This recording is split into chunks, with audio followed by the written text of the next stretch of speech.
We are learning the Parsha of Beshalach. There's a famous statement from the Alter Rebbe, founder of Chabad, first Rebbe, Hasidic master, the first Rebbe of Chabad, that we have to live with the times. And the meaning of that is we have to live with the portion of the week. That when we live with the portion of the week, it guides us in everyday life. It guides us into everything we experience. Yesterday, we heard the very special news from Israel that the very last hostage was brought back home. The body of Ran Gvili, who was a police officer who heroically protected the kibbutz Alumim, fought valiantly and saved lives in the village. It's just amazing how he did it, but he was shot and his body was not returned. And we all you heard the news about how the IDF went through an Arab cemetery and finally finding his body. It's just amazing. And the whole country was focused on and commemorating. Everyone is back home. It wasn't referred to as we recovered Ran Gvili's body, etc. It was Ran Gvili is back home. He's back home. And for the first time in 10 years, there is no longer any hostage in Gaza. But in this week's Parsha, we read about something similar. So what is it? What is it that you have a person who is deceased? It's not just we want to make sure that every hostage is back home. We want to make sure that those who are alive and those who are not alive are brought back home. Where does that come from? Where does that determination come from? The determination of a people. Where does that come from? And we find this in the beginning of the Parsha. That when the Jews left Egypt, Moses took Joseph's bones with him because Joseph had made his brothers swear that when God will surely remember you, he will bring you out of Egypt. Take my remains with you. And Joseph and Moses himself was the one who took the remains of Joseph with him. So here we have a modern day enactment of this. The Jewish people left Egypt, and you can imagine the euphoria. Hundreds of years that we're in Egypt. We are enslaved.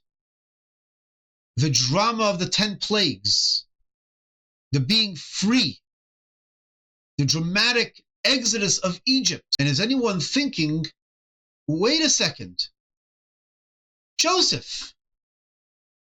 Who's going to take Joseph? Was there a game plan for that? Who's going to take Joseph? And it was none other than Moses himself. Moses himself,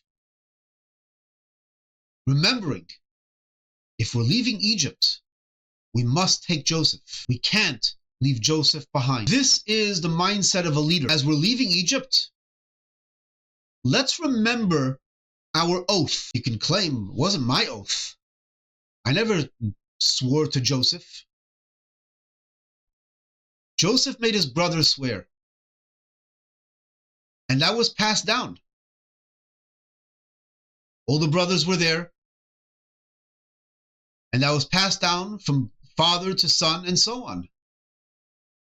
No question that Levi passed it down to his son Kahas, who's passed it down to his son Amram, who passed it down to his son Moshe. As we're leaving Egypt, don't forget We made an oath to Joseph to take his remains with us, to have it buried in a Jewish burial in the Promised Land. This is the oath that the IDF makes with everyone who comes into the IDF. It's a sacred oath that we don't leave anyone behind. And everyone, especially those who are deceased, we don't forget you, and we're going to bring you to Jewish burial. We're going to bring you back home. And yesterday we saw the promise and the oath fulfilled, despite everything that they went through. The oath fulfilled of bringing the remains of Ran Gvili back home, and how the country embraced that with love, with joy for the family, that finally the family can sit shiva for their son. But there's another layer involved about bringing the remains of Joseph. It's interesting that the famous Kabbalistic master Rabbi Yitzchak Luria the Arizal points out that the 12 months are associated with the 12 tribes. The number of the months begins from Nisan. Nisan, as we learned about last week's Torah portion, that God says you should count. Nisan should be your first month.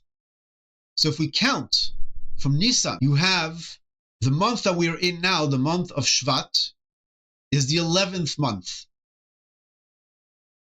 And it's fascinating that we read this in the month of Shvat, and Joseph is the 11th of the 12 tribes.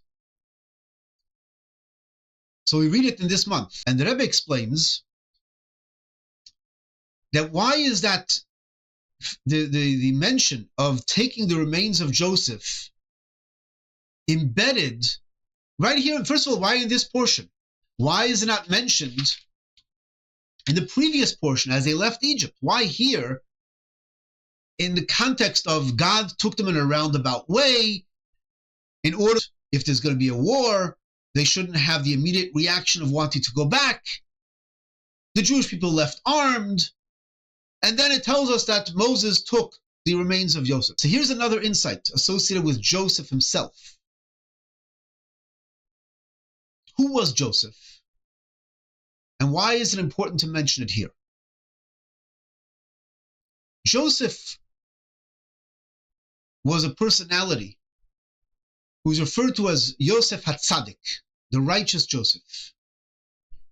He lived a life where he did not allow circumstances to define him throughout his life, and more as he matured, not allowing circumstances to define him and having faith in God, that no matter where he is, God is sending him there for a purpose.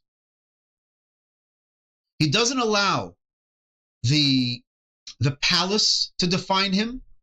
He is still Joseph. He tells his brothers, you did not send me here. God sent me here.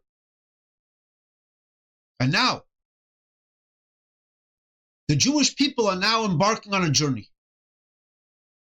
Very challenging journey. As it's going to prove itself, it's going to be a long journey. So the Torah portion then begins by saying that God took them in a roundabout way, because if they were going to initially encounter a battle near Egypt, by default, they're going to want to go back to Egypt. They left armed. But then the Torah tells us something deeper.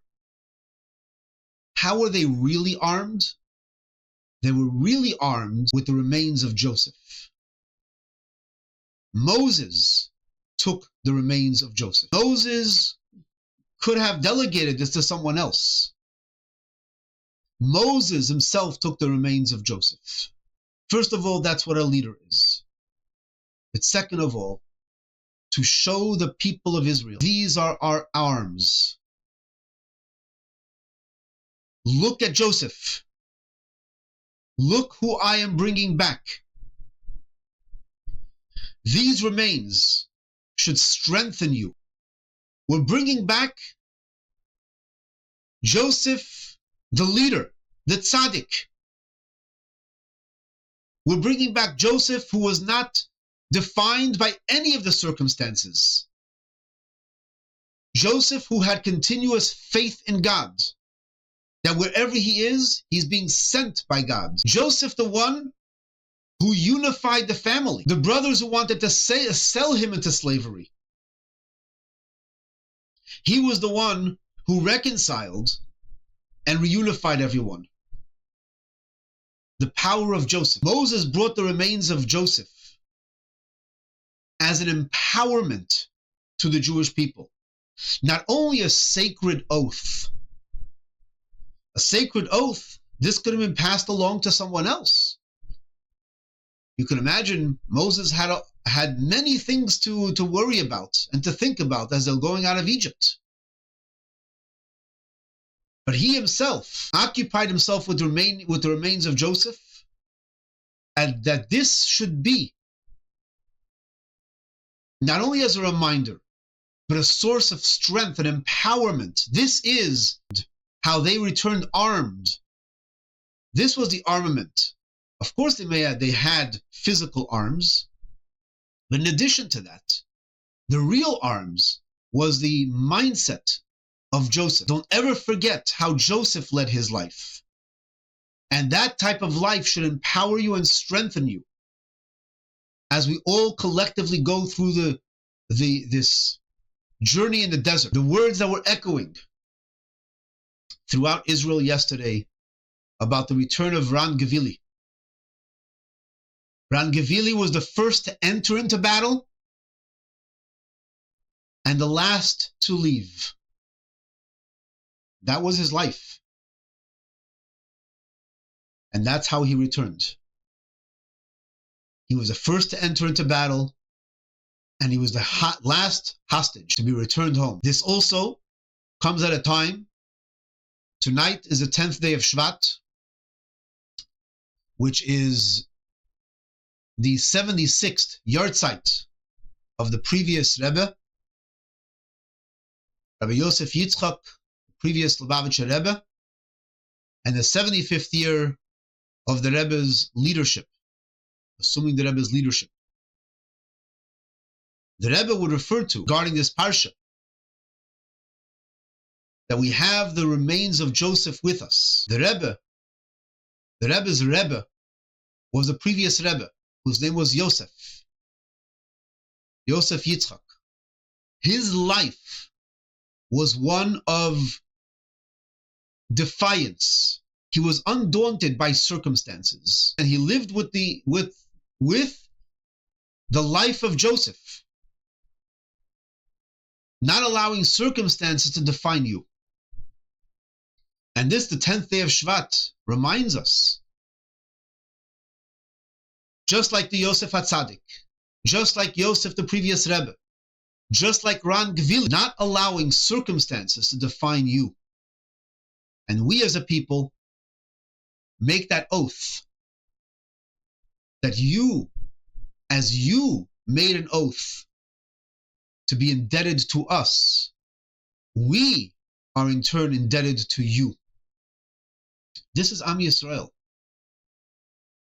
We see here truly how Am Yisrael Chai, the greatest elements of the Jewish people, how we are one and connected to each other. We don't forsake anyone. And the lesson of being undaunted, not allowing anyone, not allowing circumstances to ever define us.